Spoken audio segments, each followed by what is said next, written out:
Muy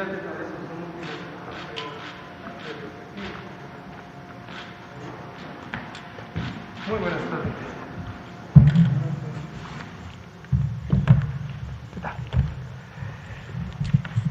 Muy buenas tardes. Son las 19:01 de este miércoles 28 de abril de 2021.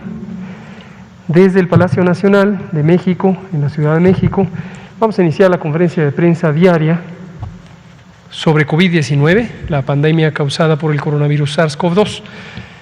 Hoy tenemos como información general el curso que guarda la pandemia, recordando, como lo comentamos esta mañana, que llevamos 14 semanas de reducción de los distintos indicadores de actividad de la epidemia. Es decir, la epidemia va a la baja ya desde hace más de 3 meses, prácticamente en todo el país. En algunas entidades federativas, como lo hemos estado comentando, de repente hay aumentos en la cantidad de casos, en la cantidad de personas enfermas, personas que se hospitalizan, y afortunadamente hemos visto una respuesta muy oportuna por parte de las autoridades estatales, como fue el caso de Chihuahua, que cuando tuvo un repunte hizo algunos ajustes en las intervenciones de salud pública que corresponden a la autoridad sanitaria estatal, y vimos en poco tiempo un cambio de tendencia, una reducción de los casos de enfermedad.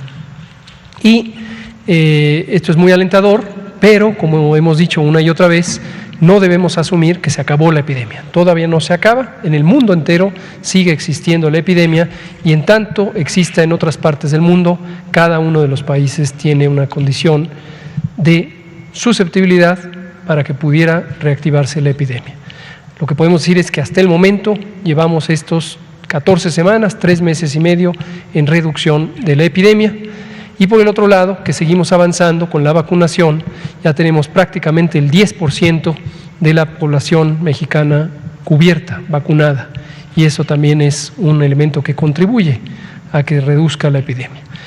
Esa es la idea general. Vamos a presentar el informe técnico a cargo del doctor Alomía. Yo presentaré el informe del avance de la vacunación, y hoy tenemos a un invitado que apreciamos mucho, le llamaremos especial, como siempre le llamamos, pero es parte de nuestro grupo del sector salud. Fue por varios años el director de prestaciones médicas del Instituto Mexicano del Seguro Social, fue el coordinador de vigilancia epidemiológica y respuesta a contingencias, fue el creador de la red de laboratorios de vigilancia epidemiológica del Instituto Mexicano del Seguro Social, fue director de salud ocupacional en ese instituto, y es un brillante epidemiólogo, médico, cirujano y un colega excepcional. Y hoy tenemos el privilegio de que es el coordinador médico general del Instituto de Salud para el Bienestar. Y hoy nos acompaña el doctor Víctor Hugo Borja Aburto para comentarnos sobre los resultados de un trabajo muy importante que realizó él y su equipo en el Seguro Social, que es una estimación de la cero prevalencia de COVID-19 o de SARS-CoV-2. ¿Qué quiere decir cero prevalencia? ¿Cuántas personas o qué proporción de las personas que se detectan en México tienen ya anticuerpos contra el virus SARS-CoV-2? Y esta es información clave. Desde luego complementa a otros esfuerzos semejantes como el de la Encuesta Nacional de Salud y Nutrición, pero el doctor Borja nos explicará los detalles del estudio que condujo con su equipo. Bienvenido, Víctor Hugo, qué gusto que estés aquí. Vamos entonces a pasar en ese orden. Le pido al doctor Alomía si presenta, después presento la vacunación, escuchamos al doctor Borja y abrimos a preguntas y comentarios. Con mucho gusto, con su permiso, señor secretario, doctor Víctor Hugo Borja, bienvenido. Muy buenas noches también a todas y todos los presentes y a todas las personas que nos hacen el favor de sintonizarnos en esta conferencia de prensa. Como pueden ustedes ver, en nuestra curva epidémica, la de color azul en la parte superior, están distribuidas más de 2.5 millones de personas que hasta el momento han sido clasificadas como casos ya estimados de COVID-19. Esta curva precisamente lo que nos permite es ver el comportamiento de la epidemia desde su inicio, pero más importante, lo que ha ocurrido en últimas semanas. Como podemos ver, la reducción que se presenta entre la semana 14 y 15, con la que abrimos el gráfico semanal, se mantiene para el día de hoy es de un menos 19%, y con ese número sigue siendo, para ser ombligo de semana hoy día miércoles, pues una reducción importante que de seguro mantendrá la misma cuando cerremos la semana número 15. Menos del 1% los casos activos, y obviamente eso se explica por la reducción importante que hemos tenido de la carga de enfermedad de personas con COVID-19 en las últimas semanas, lo cual ratifica también pues que estamos teniendo obviamente una intensidad epidémica baja, concordante con esta disminución de 14 semanas que previamente ya se mencionaba. Es importante recordarle a la población que la COVID-19 puede producir complicaciones importantes en la evolución clínica de las personas, sobre todo cuando éstas tienen alguna comorbilidad o un factor de riesgo que facilita este tipo de complicaciones. Y lamentablemente, a consecuencia de las mismas, pues las personas pueden fallecer de COVID-19. Y esta ocurrencia o este impacto en la población es precisamente el que se quiere evitar y ahora controlar con la vacuna. Por un lado, tenemos lamentablemente 215.918 personas que han fallecido a consecuencia de estas complicaciones, pero sin embargo también por otro lado tenemos ya más de 6.390.000 personas que al tener esquemas completos de vacunación, pues obviamente tenemos toda la expectativa que ya no tengan que pasar por un cuadro grave de COVID y por lo tanto tampoco tengan que fallecer a consecuencia de la enfermedad. Si vemos la siguiente diapositiva, vemos nuevamente la actualización del comportamiento hospitalario diario.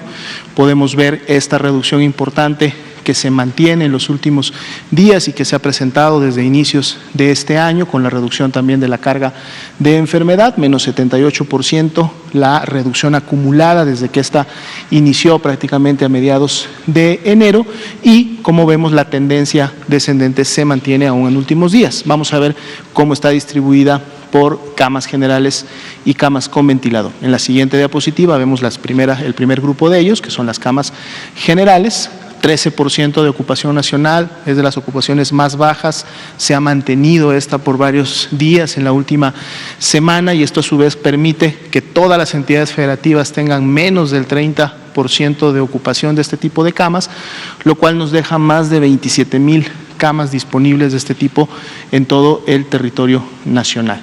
Si vemos la siguiente diapositiva, tenemos una disminución de un punto porcentual para efectos de la ocupación nacional de camas con ventilador, está en 18%, esta también es una reducción importante para este tipo de camas, encontrándose solo dos entidades federativas que además han sido las mismas entidades en las últimas semanas que han mantenido esta condición en un rango entre un 30 y un 49% de ocupación, de hecho están más pegadas al rango del 30% en sí, y 30 entidades, la gran mayoría en México, tienen menos del 30% de ocupación de sus camas con ventilador, lo cual el día de hoy, por ejemplo, deja más de 9.000 camas con ventilador que están disponibles y listas para atender a las personas que presentan justo las mayores complicaciones, y que a través de esta atención especializada se contribuye obviamente también a combatir y disminuir la letalidad y la mortalidad que la COVID-19 produce en el país. Vemos una siguiente diapositiva. Hoy día es miércoles, toca actualizar precisamente el informe de la vigilancia genómica, a través del cual se está monitoreando e identificando la circulación de nuevas mutaciones y sobre todo nuevas variantes, enfocadas sobre todo a aquellas que son de preocupación o de interés, una clasificación que emite y otorga la Organización Mundial de la Salud en función precisamente de la vigilancia y la expectativa que se tiene de las mismas en el nivel internacional, es decir, en el contexto de la pandemia. El cuadro es similar al que hemos ya presentado en ocasiones anteriores, es solamente su actualización, pero rápidamente lo repasamos. En las primeras columnas vamos a encontrar las tres variantes de preocupación, así se han denominado a nivel internacional. Primero la B.1.1.7, que fue esta variante que en su momento fue identificada de manera importante en el Reino Unido, específicamente en Inglaterra, la B.1.351, que es esta variante que en su momento se identificó también de manera importante en Sudáfrica, y finalmente la variante BA.1, que es una variante que en su momento también se identificó primeramente en el país de Brasil. Podemos ver las mutaciones que caracterizan a cada una de ellas y un dato importante, el número de países donde hasta este momento se han identificado la presencia y por lo tanto la circulación ya de estas variantes, es decir, más allá que en un momento se identificaron asociadas a una circulación importante en un país, para el día de hoy, por ejemplo, para la primera variante ya son 132 los países que en su momento la han identificado. En el caso de la segunda, 82 y en el caso de la tercera, 52 países. Podemos ver entonces que la distribución obviamente de estas variantes, circulación, importación de las mismas, continúa también a nivel mundial. Para efectos ya de las detecciones que se han realizado en México, tenemos 74 identificaciones de la primera, 3 de la segunda y 16 de la tercera. Y me detengo rápidamente en la del medio, que es precisamente esta variante que en su momento, decíamos, fue identificada en Sudáfrica, en donde el día de ayer precisamente se realizan las primeras identificaciones de esta variante en el territorio mexicano con 3 aislamientos correspondientes, donde se encuentran 2 en el estado de Campeche, es de ahí donde surgió la notificación y donde se encuentran también las personas, se encontraron las personas que tenían esta variante, y una que fue notificada por el estado de Sonora, pero por una persona que residía en el estado de Baja California. Entonces es la primera identificación de esta variante ya en México. Las otras 2 ya las teníamos identificadas en el país, pero obviamente también actualizamos para cada una de las entidades federativas. Ustedes van a encontrar la información donde se encuentran obviamente estos aislamientos. Tenemos también la tabla de las variantes de interés, les dejamos la información para que ustedes las puedan revisar. Son variantes que básicamente se han encontrado circulando primeramente en alguna entidad de los Estados Unidos, las primeras en la costa este en California, las segundas en la costa oeste en Nueva York. No están asociadas específicamente a ese lugar, sino que ahí se identificaron por primera vez y pues bueno, también vemos obviamente una circulación como tal en México. Entonces, esa sería la actualización hasta este momento. Gracias, doctora Lumía. Hablemos ahora de vacunación. Seguimos vacunando, sigue el programa nacional, sigue la estrategia nacional de vacunación contra el virus SARS-CoV-2 para prevenir COVID-19, que empezó el pasado 8 de diciembre de 2020. Recordar que este plan ha sido diseñado con el interés de atender un problema de salud pública. Esto es sumamente importante tenerlo claro. No es lo mismo una intervención médica, en donde lo que se pretende es prevenir o atender o rehabilitar de la enfermedad a una persona a la vez, que pensar en millones a la vez. Son muy diferentes la medicina y la salud pública. Por supuesto, son parte de un mismo sistema de ciencias de la salud, del Sistema Nacional de Salud, cuando se habla de la práctica, pero no son lo mismo. El objetivo de la estrategia, de la política y de la estrategia operativa de vacunación contra el virus SARS-CoV-2 es un objetivo colectivo, poblacional, de salud pública. Se está pensando en la población en su conjunto. ¿Por qué lo menciono? Porque ha habido alguna confusión, considero que de importancia, entre el propósito de esta intervención colectiva y las necesidades de cada una de las personas. Es obvio que las poblaciones están hechas de personas en lo individual. También es obvio que el derecho de protección de la salud tiene una connotación individual, pero existe jurisprudencia en las resoluciones de la Suprema Corte de Justicia para reconocer de manera explícita 2 dimensiones del derecho de protección a la salud: la dimensión individual y la dimensión colectiva.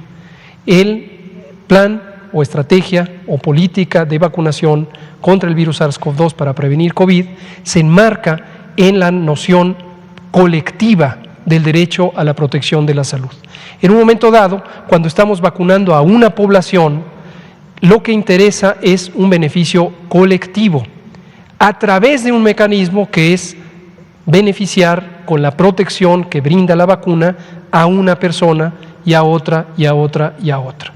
Pero no son reemplazables, no son sustitutos, y es muy importante tener claro que el interés superior es el interés colectivo, es el interés poblacional del conjunto de la población mexicana, del Estado mexicano. Y en un momento dado también es importante ver que la priorización que se ha hecho del orden en que se van vacunando a las poblaciones está determinado por ese interés colectivo.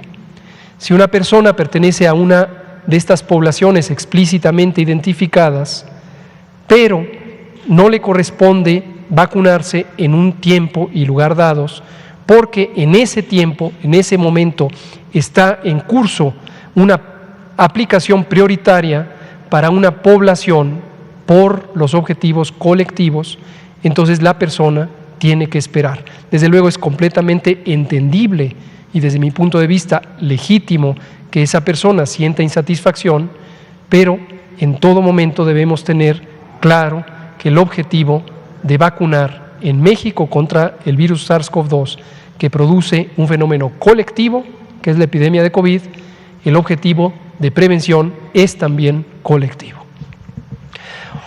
Vacunamos ayer hasta las 21 horas, durante ese día, 27 de abril, que es ayer martes, 292.988 personas. Estos datos ya los expusimos públicamente esta mañana cuando tuve la oportunidad de que el presidente López Obrador me convocó para hacer algunas aclaraciones sobre esto. Entonces son los datos que ya vieron parte de la población esta mañana, son los del corte de información hasta ayer. La siguiente, por favor. 16.985.391, casi 17 millones, es la suma de personas que hasta el momento han sido vacunadas con al menos una dosis, o la suma de dosis que han sido utilizadas. La siguiente. Y la suma de personas que han recibido una dosis es 12.133.560. ¿Por qué la discrepancia? Porque hay una de las 4 vacunas que solo requiere una dosis. Por lo tanto, no se puede solo multiplicar el número de vacunas, el número de personas por 2 para llegar al número de vacunas. Aquí está el desglose. Noten ustedes que cada uno de los conjuntos sigue cambiando, los 3 están cambiando en la medida en que los 3 están activos en el proceso de vacunación. Personal de salud de primera línea, 976.412, personal educativo, 512.138, ya estamos en 5 nuevas entidades federativas a las iniciales y 10.645.010 personas adultas mayores. Aquí también es importante visualizar que la estrategia operativa de la política de vacunación es incluyente. ¿A qué nos referimos? Vacunamos primero personas de 60 y más años de edad, pero cuando empezamos a vacunar a personas de 60 y más años de edad, siguió activa y sigue activa la vacunación del personal de salud de primera línea. Estamos próximos a arrancar la vacunación al personal, a las personas que tienen o tenemos 50 y más años de edad, pero sigue activa la vacunación de personas de 60 y más años de edad.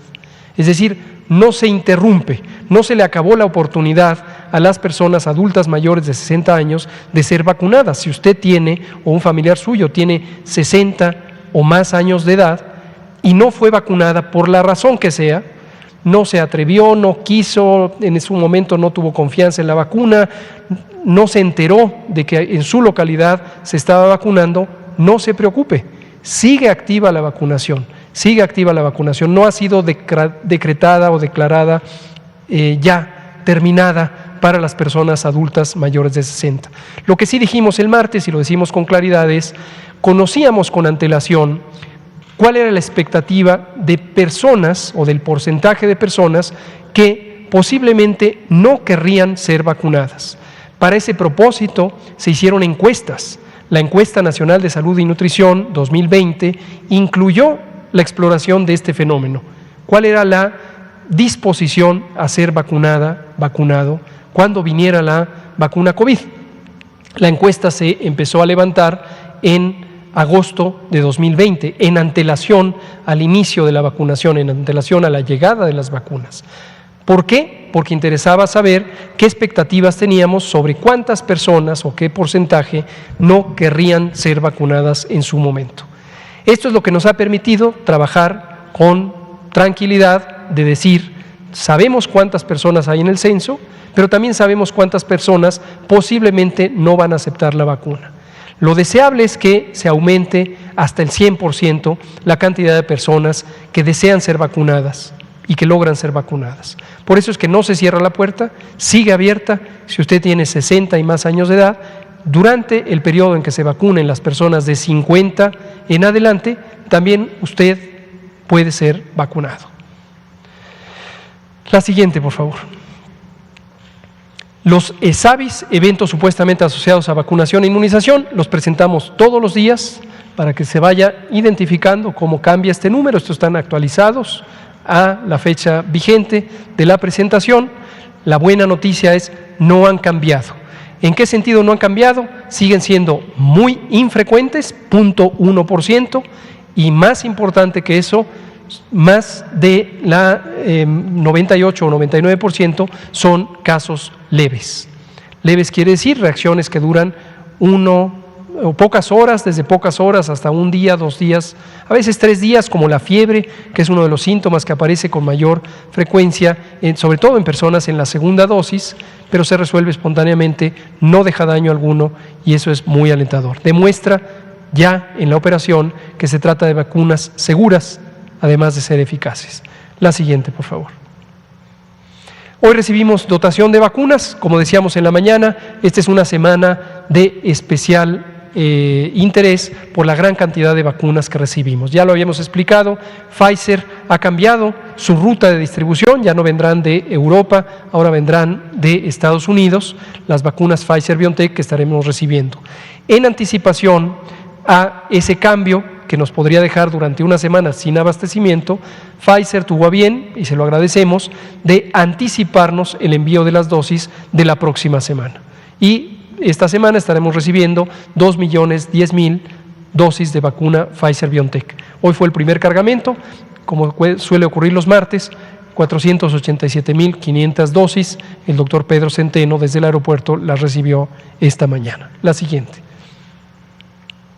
Aquí está cómo queda la distribución, ya creció el número, 22.598.385 dosis que hemos recibido desde el 23 de diciembre de 2020. Pfizer, 9.136.725, las demás sin cambios esta semana, 4.664.500 la de AstraZeneca, 5 millones la de Sinovac, 1.100.000 la de Sputnik V, y 2.697.160 la de CanSino. Veamos cómo queda el calendario anticipado para esta semana en recepción de vacunas. La siguiente, por favor. Aquí está. Lo que aparece en amarillo son los embarques ya entregados. Mañana recibiremos 585.000 y el viernes 30 de abril, Día del Niño, 938.340 dosis, casi 1 millón, para sumar 2.010.840. También CanSino, que se fabrica en China pero se envasa en México, se hará una liberación. Hasta el momento parece muy viable, dado los avances en los estudios que se le hacen a cada uno de los lotes por parte de COFEPRIS. 488.470 dosis. Y finalmente para esta semana, Sputnik V, la vacuna rusa, recibiremos 300.000 segundas dosis y 500.000 primeras dosis de un nuevo embarque el próximo jueves 29, mañana. Y hemos cambiado aquí en este calendario porque por el tiempo de viaje llegarán hasta el lunes 3 de mayo otras 500.000 que representan un nuevo embarque también de primeras dosis. Es decir, 1 millón de primeras dosis de Sputnik V y 300.000 de segundas dosis. Para un total de casi 3.300.000 que estaremos recibiendo esta semana. Me parece que esta es la última. Y como decíamos en la mañana, esto va a empezar a acelerarse en la medida en que, de acuerdo con los contratos y de acuerdo con las capacidades de producción, empezaremos a incorporar vacunas que están pendientes de ser entregadas. Ahora sí, le damos la palabra al doctor Víctor Hugo Borja Aburto, coordinador médico del Instituto de Salud para el Bienestar. Adelante, Víctor. Muy buenas tardes a todos. Muchas gracias, doctor Gatell. Vamos a presentar un estudio que realizó el Instituto Mexicano del Seguro Social, más específicamente el Laboratorio de Vigilancia Epidemiológica de la Dirección de Prestaciones Médicas, que complementa el sistema de vigilancia epidemiológica del país. Las encuestas epidemiológicas realizadas en México complementan este sistema de información y las decisiones se toman tomando el conjunto de evidencias que se tienen, además de los casos confirmados. Este estudio se realizó en el Instituto Mexicano del Seguro Social, fue publicado recientemente la semana pasada en número especial de COVID-19 en la revista Microorganismos. El doctor Esteban Muñoz Medina y la doctora Concepción Grajales participaron de manera importante en este estudio. Junto con el equipo del laboratorio en su conjunto, fue una evaluación de la cero prevalencia, es decir, la proporción de anticuerpos que había circulantes en esos momentos entre el 10 de febrero y el 31 de diciembre del 2020, es decir, hasta la mitad del segundo brote o de la segunda ola. No considera la segunda mitad, que fue a partir del mes de enero de la segunda ola. Es un muestreo no relacionado y anónimo, fue a partir de sueros sobrantes en los bancos de sangre y en los laboratorios clínicos de pacientes no relacionados con COVID. Se realizó en 34 bancos de sangre y 34 laboratorios clínicos. En total fueron 24,273 muestras procesadas de todos los grupos de edad. La siguiente, por favor. Buscamos dos maneras de investigar los anticuerpos a través de dos pruebas. Una fue esta prueba de anticuerpos común, que son IgGs, a través de una prueba de quimioluminiscencia. Es una prueba aprobada por FDA y tiene registro COFEPRIS también para la detección de anticuerpos IgG. Y otra prueba que es una prueba subrogada o busca evaluar los anticuerpos neutralizantes. Aunque nosotros generemos anticuerpos, no necesariamente son efectivos en neutralizar el virus si este penetra el organismo. Estos anticuerpos neutralizantes son los que efectivamente podrían neutralizar al virus. Para ello, para evaluarlos de manera directa, es una prueba compleja porque se tiene que cultivar el virus y se tiene que poner en contacto con los anticuerpos. Sin embargo, hay una manera indirecta y se utilizó esta otra prueba de CLIA, aprobada por la FDA, para la búsqueda de anticuerpos neutralizantes, es decir, anticuerpos que protegen de la reinfección. La siguiente, por favor. Entonces, en resumen, nada más para mostrar cuáles son los anticuerpos que buscamos aquí, si nos exponemos al virus, después de un tiempo hay una manera de detectar el virus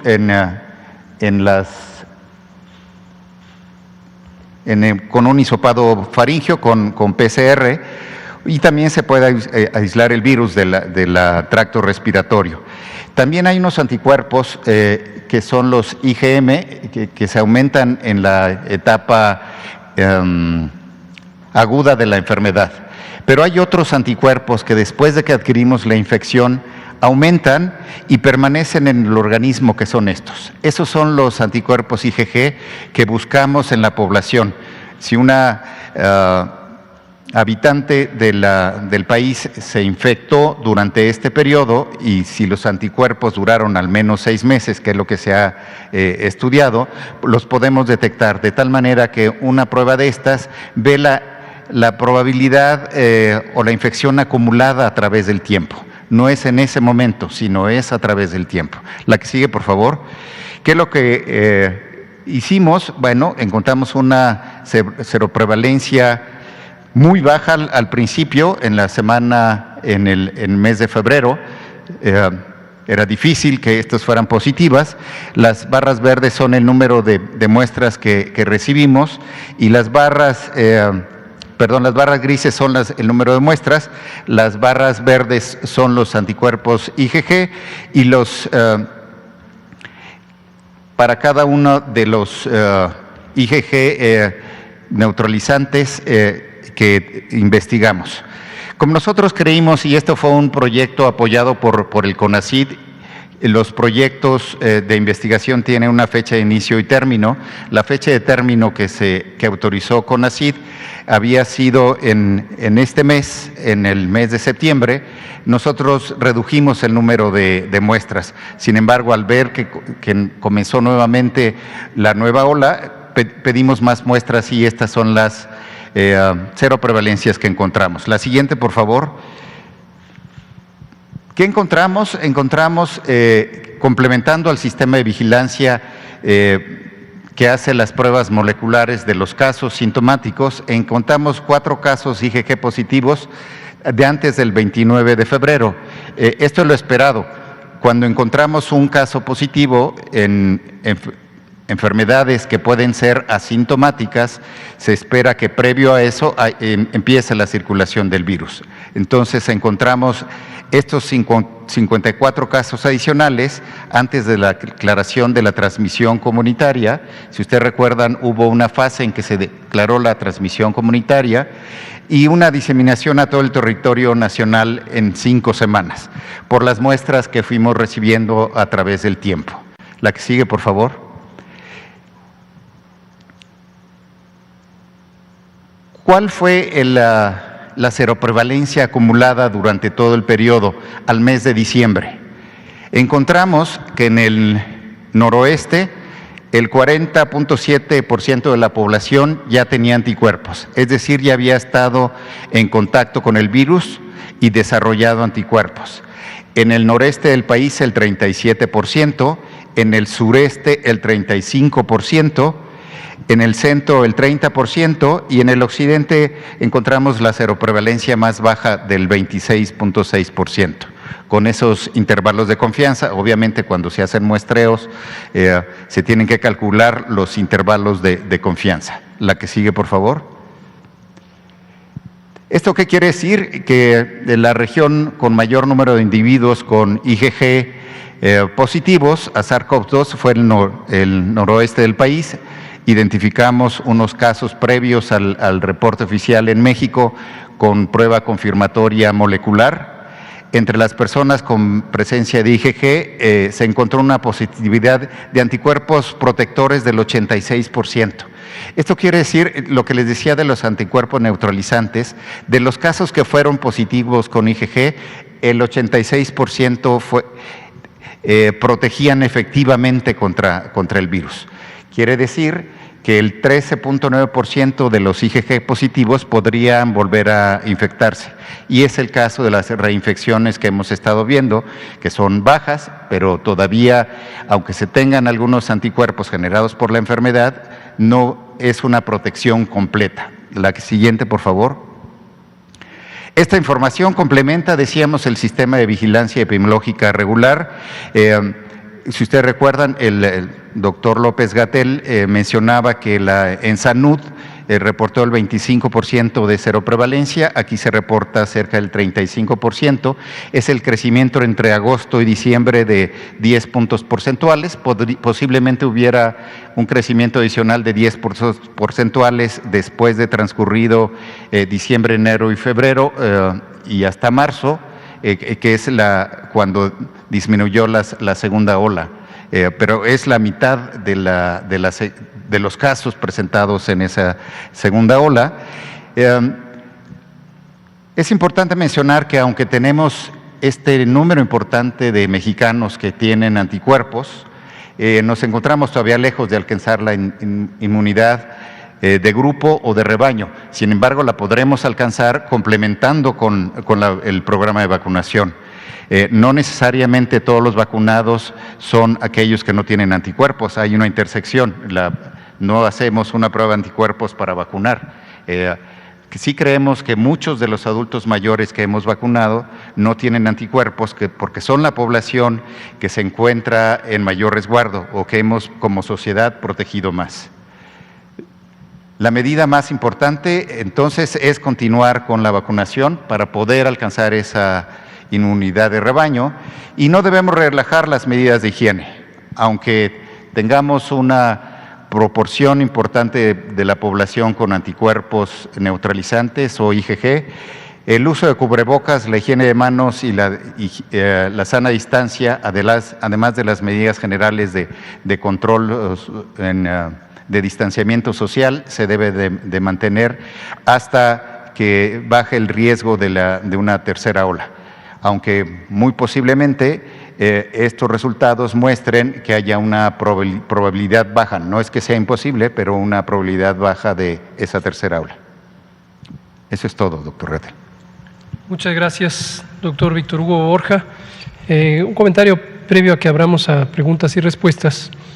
Esta información que ha presentado el doctor Víctor Hugo Borja consideramos que es relevante y es de interés público general. Lo trajimos por eso aquí a la conferencia, tenemos el gusto de que el doctor nos lo haya explicado, porque a veces este tipo de información, o más bien habitualmente este tipo de información, queda en los círculos científicos. Se publicó en una muy buena revista internacional, desde luego académicas y académicos de México y el mundo leerán los resultados, pero se conoce poco en el público en general, entre personas no especializadas en el campo.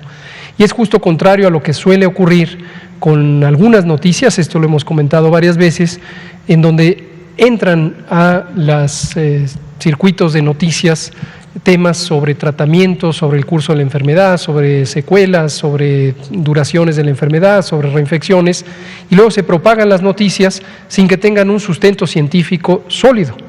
Entonces, en este caso tenemos un estudio hecho en México, hecho por científicas y científicos mexicanos que trabajan en instituciones públicas, en este caso el Instituto Mexicano del Seguro Social, y que producen un conocimiento que es sumamente valioso para tomar decisiones de salud pública en tiempo real. Aquí la conclusión, como ha señalado el doctor Borja, es muy clara sobre cuáles son las expectativas de protección por anticuerpos que podemos tener en México, y de manera concreta, como ya lo señala él, no estamos todavía cerca de la inmunidad de rebaño, aunque estos datos colectados cerca del ACME, del pico epidémico, muestran ya un aumento de la inmunidad poblacional con respecto a los datos de agosto, que son los que colectó la Encuesta Nacional de Salud y Nutrición. Y seguramente en adelante será de interés en algún momento adicional volver a medir cuál es la frecuencia de anticuerpos que existen en la población mexicana. Muchas gracias, Víctor Hugo. Vamos a abrir a preguntas. Por favor, Juan Hernández, Grupo Cantón, Periódico Basta. Referente a ese estudio, ahorita que lo está exponiendo, ¿cuánto faltaría o qué estimación ustedes tendrían para que México pudiera llegar a esta inmunidad de rebaño?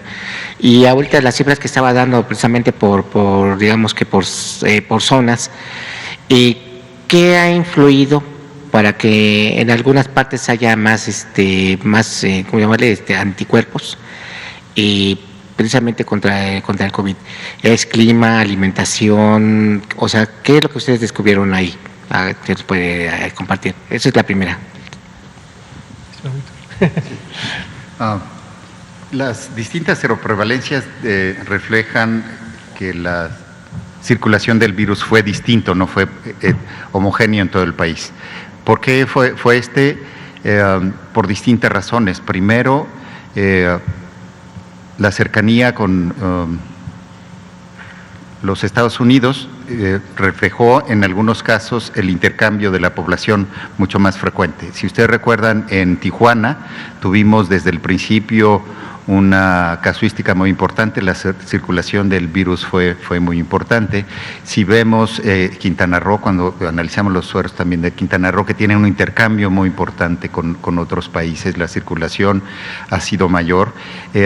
Y las curvas que ha presentado el doctor López-Gatell y el doctor Alomía por regiones o por estados, si ustedes recuerdan, Jalisco tuvo en esos momentos previos a diciembre una circulación muy baja, y es un componente muy importante de esa región en donde encontramos una seroprevalencia cercana al 27%, si no mal recuerdo 26.6%. Las epidemias no son un pico homogéneo. Al interior hay condiciones distintas. para la circulación. Esto no toma en cuenta la gravedad de la enfermedad, esto solo mide la infección.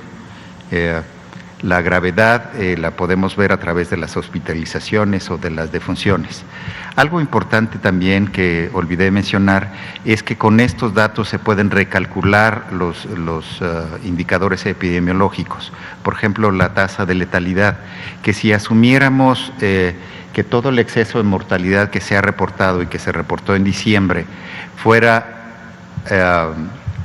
asociarse a COVID-19, si eso lo dividimos entre los casi 45 millones de mexicanos que tuvieron contacto con el virus, la letalidad es menor al 1%.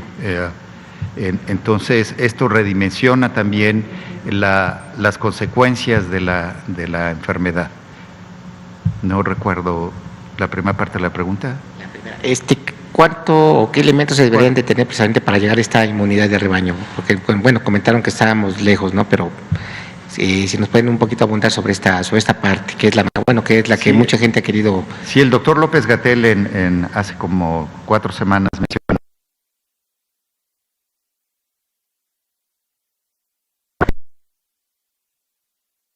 anticuerpos entre las 2 olas importantes que tuvimos en el país. Sin embargo, esto no llega a la inmunidad de rebaño. Necesitaríamos al menos el 75%. Eso lo podemos alcanzar con la vacunación. Y lo podemos alcanzar protegiendo a los más vulnerables. No necesariamente queremos proteger a los que se infectan más, porque son los jóvenes que salen más y se infectan más. Queremos proteger a quienes pueden tener consecuencias mayores cuando llegan a infectarse, y esos fueron los adultos mayores.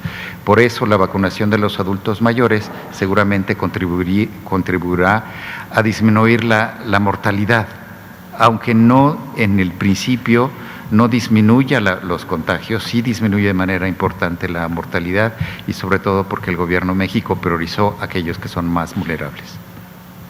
Perfecto. Bueno, una segunda pregunta. Hoy estuvo circulando en redes y en varios chats, por todos lados, estuvo circulando este mensaje, y se los leo a continuación.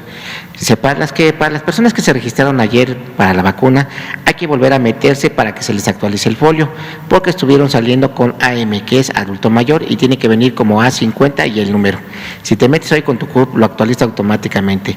Me dicen que también es importante en la pantalla que les muestra el folio, picar el botón expediente de vacunación, para que se descargue en tu compu el formatito que hay que llevar el día de las vacunas.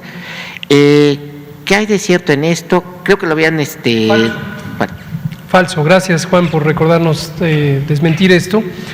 Comenta Juan Hernández de Grupo Cantón, periódico Basta, que circuló en las redes sociales una noticia o una idea de que quien se registró en la plataforma mivacuna.salud.gov.mx, mivacuna.salud.gov.mx, y lo hizo ayer 27 de abril, dice este comentario que deben volver a registrarse, y explica algo que no tiene ningún sentido. Esto es falso. Hoy por la tarde o un poquito antes del mediodía lo comenté yo en mi cuenta de Twitter, HL Gatell, dije, esto es completamente falso. Es parte de una campaña de sabotaje, quién sabe quién la perpetra, seguramente una mente muy perversa y malintencionada que está atentando contra el interés superior de esta nación. Es falso. Igual que una falsa información que había circulado antes de que abriéramos la página de que se registrara. Si usted se registró ayer, tiene 50 y más años de edad, siga, no se preocupe, ha quedado registrado en la página mivacuna.salud.gov.mx. El registro es sumamente fácil, solamente tiene que tener claros sus datos de domicilio y nada más. Si conoce su cédula única del registro poblacional, CURP, qué bueno. Si no la conoce, ahí mismo en el portal mivacuna.salud.gov.mx encontrará la manera de recuperar ese dato. Es más, le pido, si es tan amable, excelente. Aquí, para mostrarlo de manera gráfica, aprovechando que tenemos hoy más tiempo, esta es la página mivacuna.salud.gov.mx. .gov.mx. Ahí está. Ustedes entran aquí. Si se saben su cédula única del registro poblacional, CURP, lo anotan. Aquí la pregunta es, tengo 50 años cumplidos y me quiero vacunar. Pues adelante, ponerlo. 50 o más, por supuesto. Ponen aquí que no son un robot, confirman su CURP. No se sabe usted su CURP, no se preocupe. Pica aquí. De aquí le va a llevar a la página del RENAPO, del Registro Nacional de Población, de la Secretaría de Gobernación. Usted va a poner sus datos generales, cuándo nació, dónde nació y cómo se llama, y le va a decir cuál es su CURP. Copia eso, lo pega aquí, entra. Se abre una fichita muy simple, muy fácil de llenar, donde le piden precisamente ese CURP. Si ya lo puso, ya está precargado su nombre y demás, y solo tiene que poner su dirección y el sitio, el código postal, etcétera. Y ya, y le genera un documento en formato PDF que es su comprobante de que ha sido registrado. Víctor. Sí, como coordinador Correcaminos en la Ciudad de México, me gustaría mencionar que ha sido mejorado este sitio en relación al registro de 60 y más, de 50 en adelante. Ya se puede obtener lo que se llama expediente de vacunación. Después de quedar registrados, sale un formato PDF con los datos de su nombre, su CURP y el folio del registro de vacunación que deben llevar cuando vayan a vacunarse. Esto nos va a facilitar mucho la logística. Los adultos mayores que fueron a vacunarse o quienes los acompañaron vieron que llenábamos en el sitio este mismo formato expediente de vacunación en ese momento.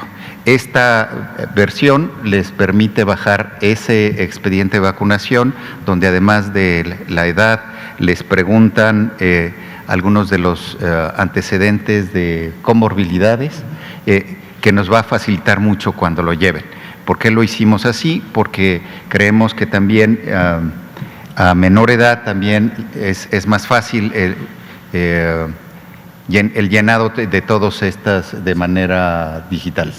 Entonces, sí lo pueden bajar y llevarlos el día que les toque su vacuna. Excelente.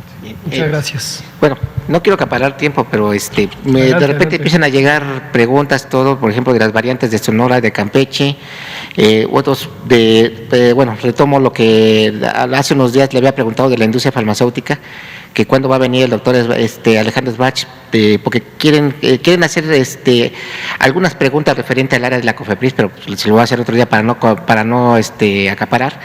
Pero sí, bueno, esta de las variantes que han estado saliendo, a ver si nos pueden comentar algo rápidamente. Bien. Doctor Alomía. Precisamente este es el resultado de la vigilancia genómica que se ha implementado ya desde varias semanas, meses inclusive, siguiendo las recomendaciones que inclusive en su momento hizo la Organización Mundial de la Salud y que se empezaron obviamente a identificar y escalar las capacidades a nivel nacional.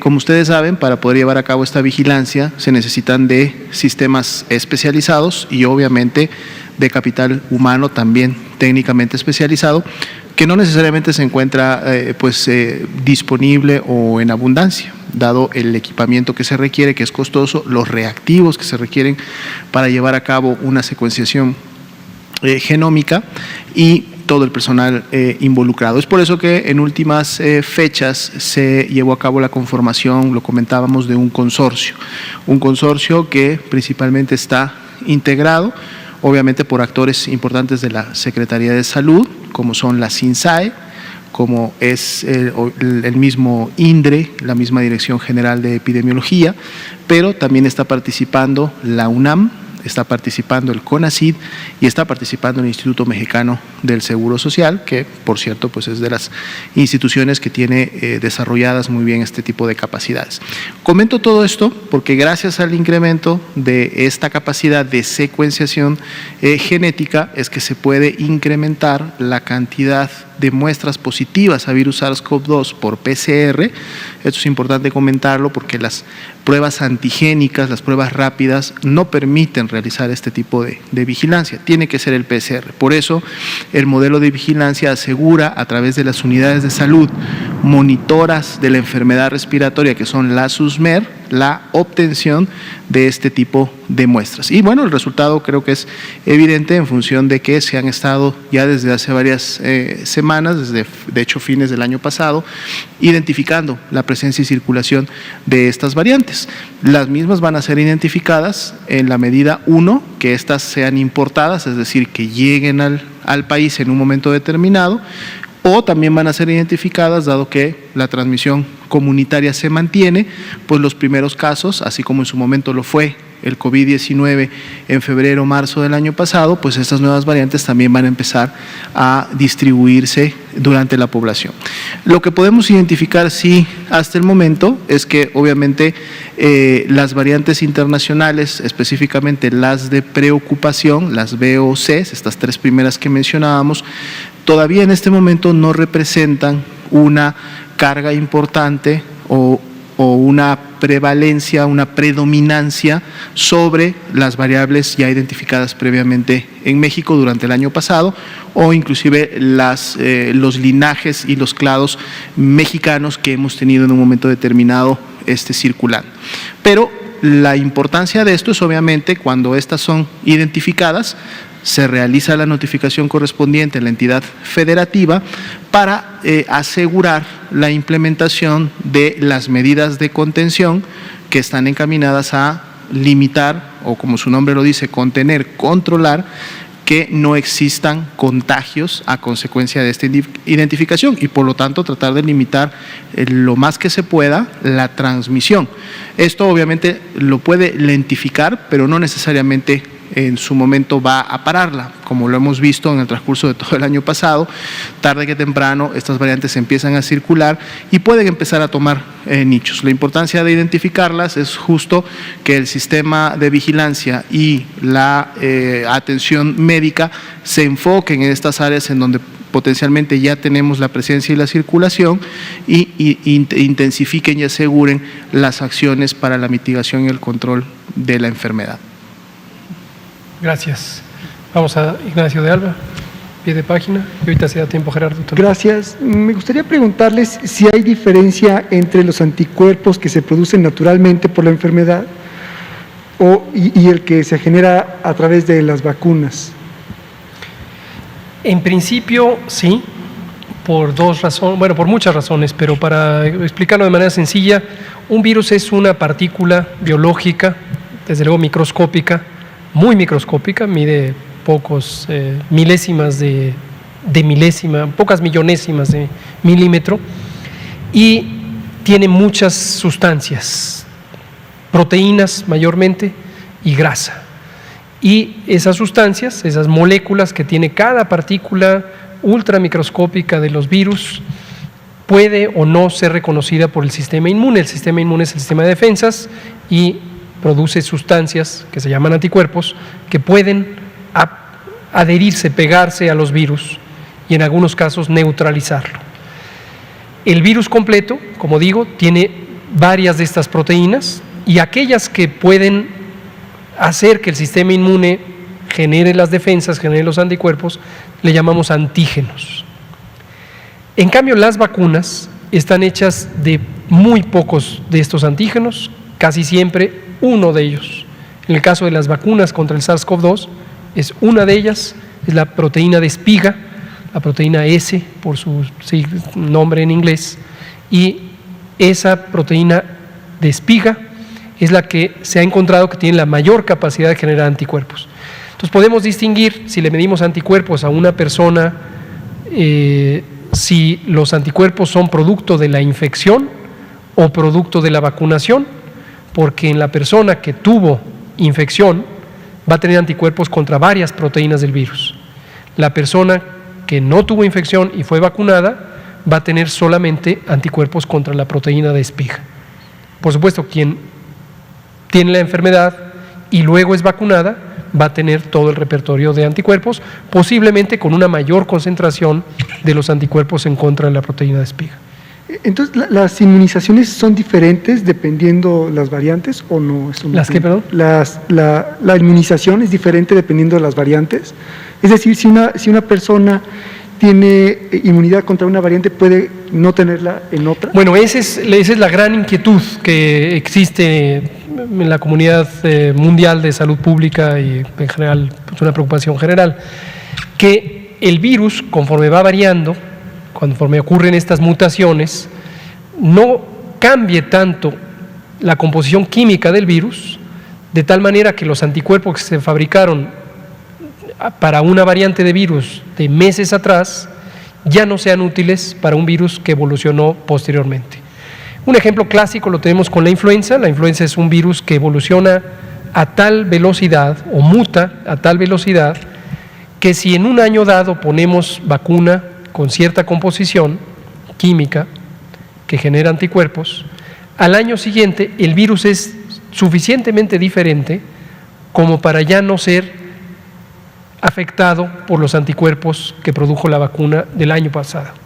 Entonces, por eso es que hay que revacunar cada año contra los virus de la influenza, porque en cada temporada anual de influenza, que para el caso de México y todo el hemisferio norte empieza en octubre y termina en marzo del siguiente año, ya los virus de influenza, aunque siguen siendo virus de influenza, son en su composición química suficientemente diferentes. Y la gran pregunta que todavía no se puede responder, porque no hay suficiente tiempo de experiencia de convivir con el virus SARS-CoV-2, es si el virus SARS-CoV-2 causante de COVID va a evolucionar, mutar, transformarse químicamente y desde luego genéticamente tan rápido que se requiera revacunar una y otra vez. Todavía no se sabe eso hasta el momento. Gracias. Muchas gracias. Gerardo Suárez, Heraldo. Gracias, buenas noches a todos. Sobre el estudio de seroprevalencia, quiero preguntar si aquí se ha estimado que aproximadamente 70% de las personas o de los distintos grupos de edad que se están vacunando están dispuestos a hacerlo, y si la inmunidad de rebaño se alcanza al 75%, entonces no estamos en un riesgo de no alcanzar esa protección. La otra pregunta es si este estudio va a continuar o continuó después de diciembre. Y doctor Gatell, si nos puede dar un corte más reciente de los registros de vacunación de 50 a 59 años, si es que lo tiene. Y por último, de la variante sudafricana del COVID, varias instituciones e investigadores han comentado que es más contagiosa, que puede que las vacunas pueden ser menos efectivas con de SARS-CoV-2 e incluso reinfecciones. Más específica, ya que encontraron estos 3 casos, o qué otras cosas adicionales van a hacer. Gracias. Súper. Yo muy rápido, esta mañana anuncié que teníamos 2.3 millones, 2.300.000 a solo menos de mediodía. En este momento no tengo una actualización, pero con mucho gusto mañana la presentamos. Adelante. En el caso de las vacunas esperamos que la aceptación de la población cambie conforme se disminuyen los grupos de edad. Los más jóvenes esperamos que acepten más la vacuna. También la seroprevalencia es distinta de acuerdo a los grupos de edad. No los presenté, pero los menciono ahora. De 0 a 20 años encontramos el 33% de seroprevalencia. De 21 a 48 años, el 38% en total. De 41 a 60, 34%. disminuyó a 28 de 61 a 80 años y más de 80 años al 23%. Es decir, igual que el sistema de vigilancia epidemiológica que lo reporta por PCR, es una curva donde los grupos de adultos jóvenes son los que muestran mayor contagio. Nosotros esperamos que entre la inmunidad que ya se ha obtenido de manera natural, más la población que se logre vacunar, que estará por arriba del 75%, se podrá lograr la inmunidad de rebaño. Muchas gracias. El tiempo se nos acabó, desafortunadamente, porque es una pregunta muy interesante sobre las variantes. Lo vamos a seguir tratando, esto prácticamente cada 15 días lo presentamos, y déjenme tomarle la palabra aquí al doctor Alomía para decir, hasta el momento no hay evidencia científica sólida, consistente, de que cualquiera de las variantes represente un riesgo adicional a la propia epidemia. Es decir, no son más transmisibles necesariamente, o más virulentas, o más agresivas. Y sobre lo que me preguntaba, ya me pasaron la información, aquí el propio doctor Alomía, 3.8 millones de personas de 50 años y más se han registrado hasta ahorita en Mi Vacuna. Le invitamos a usted, si tiene 50 años de edad o más, que se registre si es que no ha sido vacunada. Y si usted tiene 60 y más, sigue abierta la oportunidad de que lo haga. Nuestro interés, el interés del Gobierno de México, es que se cubra a toda la población con la vacuna contra COVID-19, de manera que colectivamente estemos todas y todos protegidos. Muchas gracias, nos vemos mañana. Gracias, doctor Borja.